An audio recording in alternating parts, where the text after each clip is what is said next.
ओम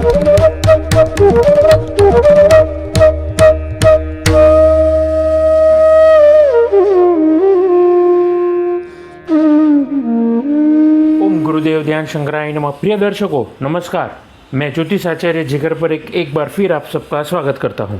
और आज जैसा कि आप थंबनेल में पढ़ ही चुके हैं, मैं बतलाने वाला हूं आप सबको ब्रह्मांड की सातवीं यानी कि शुक्रदेव की दूसरी राशि के बारे में। जी हाँ, मैं बात करने वाला हूं आज तुला लगन के जातकों के बारे में कि कैसा रहेगा अगस्त का ये महीना और श्रावण मास अधिक मास, इन पावन पवित्र महीनों में कैसे थे नौ ग्रह और आने वाले जो दिन रहेंगे वो कितने प्रभावशाली रहेंगे। क्या प्रोफेशनल लाइफ में उनको सक्सेस मिलेगा, पर्सनल लाइफ में उनको जीवन साथी मिलेगा, ऐसे अन्य कई होंगे आपके सवाल जिसका मैं देने का प्रयास करने वाला हूँ। अपनी बातों को यहीं पर मैं शुरुआत करता हूँ। छोटा सा एक निवेदन करना चाहूँगा, मेरी इस YouTube चैनल को आप ज़्यादा से ज़्यादा लाइक करिए, सब्सक्राइब करिए, नोटिफिकेशन बेल को दबाना ना भूलिएगा। आइए बातचीत की शुरुआत करते हैं। 1 अगस्त को जब मैंने ये प्रश्न कुंडली बनाई थी तो कैसी थी। अब नए जो लोग मेरे साथ जुड़े हैं उनको मैं बतलाना चाहूँगा कि मेरे जो फल कथन मंथली प्रिडिक्शंस रहते हैं वो लगन राशि के आधारित रहते हैं।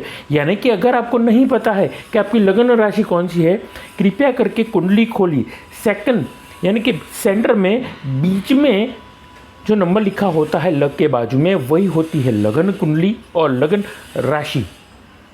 तो ज़्यादा वक्त ना लेते हुए तुला लगन के जातकों के लिए 9 ग्रह की परिस्थिति कुछ ऐसी बनी हुई थी। जैसा कि आप नज़रों के सामने देख रहे हैं, लगन में ही केतु विराजे है,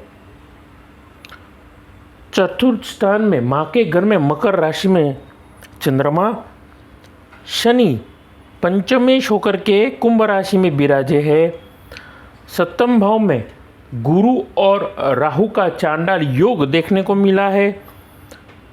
यहाँ पर केंद्र प्रभाव देखने को मिला है। 9 में से 4 ग्रह केंद्र प्रभाव देते हुए, अपनी शुभता देते हुए केंद्र में देखे गए हैं। जैसा कि लगन में, तुला लगन में केतु, चंद्रमा चौथे घर में, गुरु जो न्याय जो कि ज्ञान के दाता है और राहु के साथ युति बना करके सप्तम भाव में विराजे है। 10वां घर कर्म का भी माना जाता है, जहाँ पर सूर्यदेव जो कि 9 ग्रह के राजा है वो भी केंद्र प्रभाव दे रहे हैं। आपके लाभ स्थान में मंगल, शुक्र, बुध की त्रय ग्रही योग वाली परिस्थिति बनी है। तो ये है 9 ग्रह की परिस्थिति। अब इसका प्रभाव कैसा रहेगा, बड़ी रोचक सी है परिस्थिति, क्योंकि 9 ग्रह में से जब भी 4 ग्रह केंद्र में जाते हैं तो शुभता देते हैं। खास करके जब दशम भाव में कोई ग्रह हो तो वो कर्म स्थान माना जाता है, और कर्म स्थान के जो कोई भी ग्रह होते हैं वो लगन को बल देते हैं। ये मेरी बात को आप ध्यान में रखिएगा। ज्योतिष के कुछ होते हैं सूत्र जो कहीं ना कहीं अगर हम उसे जान जाए तो हम हमारे एफर्ट्स के द्वारा, मेहनत के द्वारा और राइट टाइम पे डिसीजन लेने की वजह से सफलता को प्राप्त कर सकते हैं। आइए अब मैं बातचीत करना चाहूँगा प्रोफेशनल लाइफ के बारे में कि 9 ग्रह कि प्रोफेशनल लाइफ कैसी रहेगी, उसके बारे में मैं चर्चा की शुरुआत करता हूँ। फिर से एक निवेदन करना चाहूँगा, मेरी इस यूट्यूब चैनल को ज़्यादा से ज़्यादा लाइक करिए, सब्सक्राइब करिए, नोटिफिकेशन बेल को दबाना ना भूलिएगा। देखिए, जब मैं बात करता हूँ प्रोफेशनल लाइफ की तो कुछ बातें आपको ध्यान में रखनी होगी। पहली सबसे बड़ी बात, आपका भाग्य इस महीने आपको ज़बरदस्त साथ देने वाला है।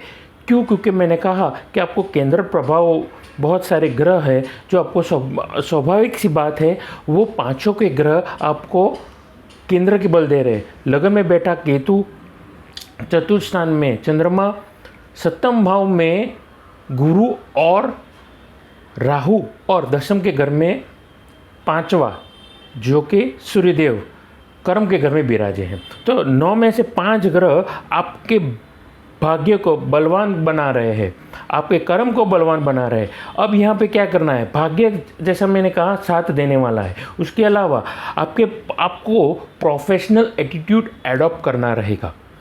किधर भी आप प्रोफेशनल लाइफ में कहीं पर भी जाते हैं, आपको ध्यान में रखना है किस तरीके से आप उठते हैं, बैठते हैं, किस तरीके से आप डीलिंग करते हैं, नेगोशिएट करते हैं। अभी तक शायद आपने ध्यान ना दिया हो, या फिर हो सकता है कि अभी तक आपने ज़्यादा प्रोफेशनल एटीट्यूड की वजह से सिर्फ काम पे ध्यान दिया हो, अपने व्यक्तित्व पे नहीं। क्योंकि घर पे जब आप रहते हैं तो आप फैमिली पर्सन रहते हैं, एक हस्बैंड रहते हैं, या फिर एक वर्किंग प्रोफेशनल व्यक्ति, और पर्सनल लाइफ सबकी अलग रहती है। तो आप जब भी घर पे रहते हैं तो अलग पर्सनालिटी रहती है। हमको पता होता है कि घर पे हमारा व्यक्तित्व क्या है, लेकिन उतना ही महत्वपूर्ण है कि हम जानें कि जब हम वर्किंग लाइफ में रहते हैं तो हमारा प्रोफेशनल लाइफ में क्या वर्तन रहता है। इस बात को भी हमें नकारना नहीं चाहिए।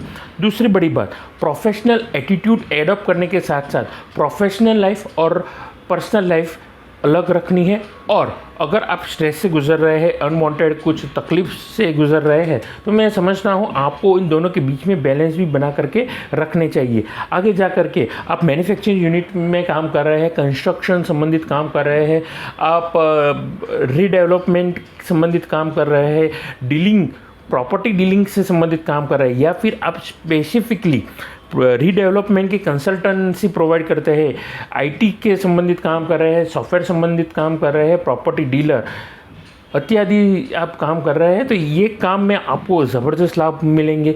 पिछले कई वक्त से आप किसी का फॉलोअप ले रहे थे, तो फॉलोअप पॉजिटिव रिस्पॉन्स मिल सकता है, और महीने के अंत तक आपको वो डील एक शुभ समाचार ज़रूर दे करके जाएगी। देखिए, सेल्स मैन्युफैक्चरिंग की बात करते हैं, हम बात करते हैं सेल्स, मैन्युफैक्चरिंग, परचेज, इन सारे व्यक्तियों के लिए थोड़ा सा ध्यान रखने वाली बात रहेगी, और ज़्यादा रिस्क ना ले बिजनेस में।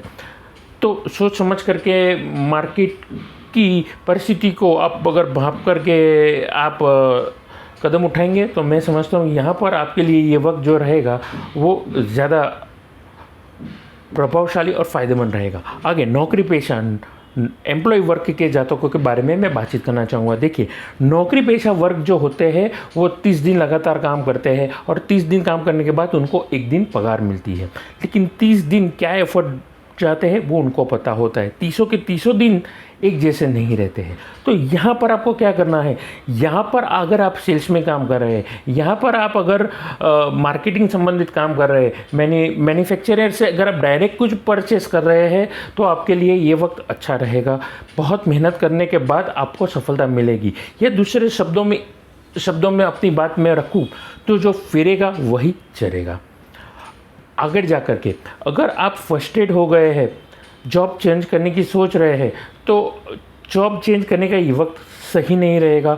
अनप्रोफेशनल एटीट्यूड आप खुद के अंदर पा सकते हैं, या फिर मैं समझता हूँ कि कहीं ना कहीं निराशा या फिर मन आपका सेटिस्फाइड काम के प्रति नहीं रहेगा। तो जहाँ पर आप जाना चाहते हैं आप नहीं पहुँच पाएंगे। तो जो आपके हाथ में जॉब है, मैं समझता हूँ उसको पकड़ के रखिए और अपने काम की तरफ फोकस करिए, डेडिकेशन के साथ काम करिए।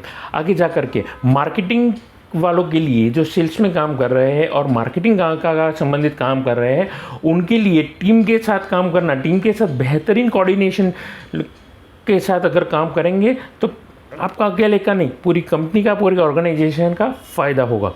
आगे मैं जब बात करने वाला हूँ अब लव और प्रोफेशनल लाइफ के बारे में, देखिए यहाँ पर आपको अपने बच्चों को समय देना है, क्वालिटी टाइम स्पेंड करिए उनके साथ। वीकेंड में जाकर के मॉल में जाकर के उनके साथ टाइम स्पेंड करिए। गेम जोन, या फिर आपके बच्चे उस उम्र से निकल गए हैं और टीनेजर की एज में है, तो उनके साथ उन बच्चों को उनकी वेवलेंथ में जाकर के टैकल करने की कोशिश करिए, और मैक्सिमम अगर उनको आप समय देंगे तो मैं समझता हूँ यहाँ पर आपके लिए ये वक्त जो रहेगा वो सही रहेगा।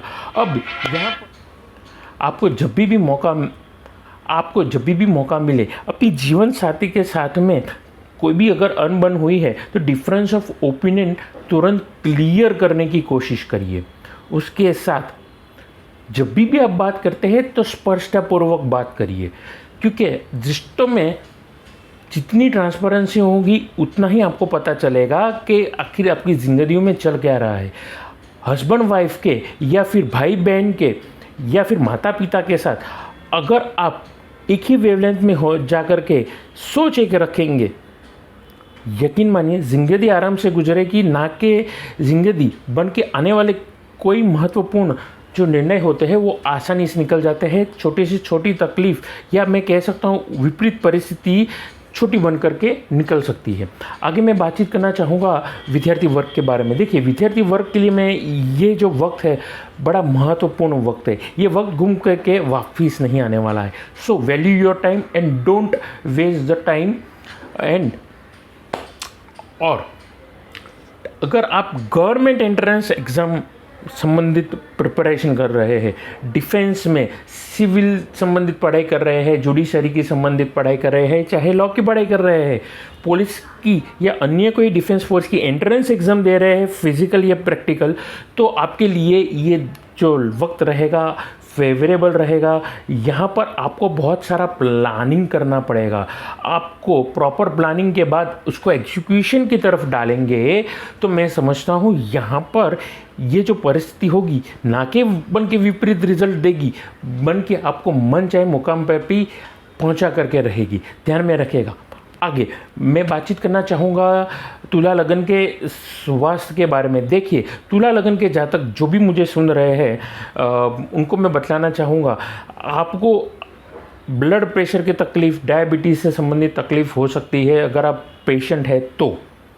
वरना ड्रंक एंड ड्राइव से बचना है, बदतमीज़ी से लोगों से बात करना बंद करिए, ऐसी सलाह मुझे नहीं देनी चाहिए। विद्यार्थी वर्ग के लिए देखिए, प्लानिंग आप अच्छा कर देते हैं विद्यार्थी वर्ग, आगे जा कर के आप फॉरेन संबंधित भी अगर पढ़ाई कर रहे हैं, एंट्रेंस एग्ज़ाम देने वाले या दे चुके हैं, आपके लिए शुभ संकेत और समाचार मिलेगा। आगे तुला लगन के जातकों के स्वास्थ्य के बारे में मैं बातचीत करना चाहूँगा। देखिए, तुला लगन एक ऐसे व्यक्ति होते हैं जो बड़े खुशमना रहते हैं, उनको हर चीज़ बेस्ट चाहिए, अपना बेस्ट एफर्ट डालने के बाद वो बेस्ट चीज़ ही एक्सपेक्ट करते हैं ज़िंदगी से और अपने दोस्तों से, यारों से, रिश्तेदारों से। अब ऐसे व्यक्ति की स्वास्थ्य के बारे में मैं बातचीत करना चाहूँगा। देखिए, आप अगर ब्लड प्रेशर के पेशेंट है या डायबिटीज़ के पेशेंट है तो आपको कोई कॉम्प्लिकेशन है तो आपको अन्यथा चीज़ों को नहीं लेना है और डॉक्टर के मार्गदर्शन में ही आपको अपना ध्यान रखना है। अन्यथा आपको लंबी कोई तकलीफ़ या पुराने कोई रोग तकलीफ़ दे सकती है। तो ये थी मेरी बातचीत तुला लगन के अगस्त के इस महीने में के बारे में मेरी बातचीत। अब आगे जा कर के उपायों में देखिए, श्रावण मास के इस महीने में काफ़ी सोमवार बचे हैं तो उसका हमें भरपूर उपयोग करना है। किस तरीके से हम उपयोग कर सकते हैं, मैक्सिमम बेनिफिट किस तरह से उठा सकते हैं। एक कलश उठाइए, कलश में थोड़ा सा गंगा जल मिलाइए, दही लीजिए और ज़्यादा नहीं तो 11 बेलपत्र और धतूरा, ये सारी सामग्री को ले जा करके अब शिव जी के मंदिर में जाइए, शिव जी का अभिषेक करिए, क्योंकि शिव जी ने गंगा जी को धारण किया है और आपके लगन के मालिक होते हैं शुक्रदेव शिव जी के भक्त माने जाते हैं और शिव जी ने ही उन्हें मृत संजीवनी विद्या सिखाई थी। तो अगर आप लंबी बीमारी, लंबी तकलीफ से गुजर रहे हैं तो उपायों में इन सारी चीज़ों का उपयोग करिए। गंगा जल पानी में जो मिलाया था उससे भी अभिषेक करिए, दही से अभिषेक करिए और ये रहा दिव्य मंत्र, ओम गंगाधराय नमः, ओम गंगाधराय नमः का कम से कम 11 बार आप उच्चारण करिए और शिव जी का अभिषेक करते हुए आप उनको बेलपत्र और बाकी की पूजा की जो भी सामग्री आप लेकर गए उन पे अर्पण करिए। ये उपाय जो है आपको ज़बरदस्त मन की शांति देगा। बन के शांत मन से विचार करने के बाद आप जो लाइफ में डिसीज़न लेना चाहते थे, जहाँ पर भी आप जाना चाहते थे और दुविधा में थे या काम बन नहीं रहे थे, यकीन मानिए थोड़े दिनों में दुविधा के बादल हट जाएंगे और आपको आपकी राह पता चल जाएगी कि कहाँ पर, किस जगह पर आप खड़े हैं, क्या सही जगह पे खड़े हैं और आपका स्टेटस क्या है और आने वाली मंजिल आपको कब मिलेगी। ये जो पिक्चर है ना, अनुमान वाला जो परिस्थिति, वो अनुमान मिट जाएगा और आप 100% जो सत्य के करीब है वो आप पहुंच जाएंगे। ध्यान में रखेगा। आगे बातचीत करने के दरमियान मैं बताना चाहूँगा तो ये थी मेरी बातचीत तुला लगन के बारे में। जाने से पहले आप कुंडली विश्लेषण करवाना चाहते हैं, श्रावण मास के इस पवित्र महीने में आप अच्छी क्वालिटी के रुद्राक्ष खरीदना चाहते हैं, तो नीचे दिए गए नंबर पर आप मेरा संपर्क कर सकते हैं। नमस्कार।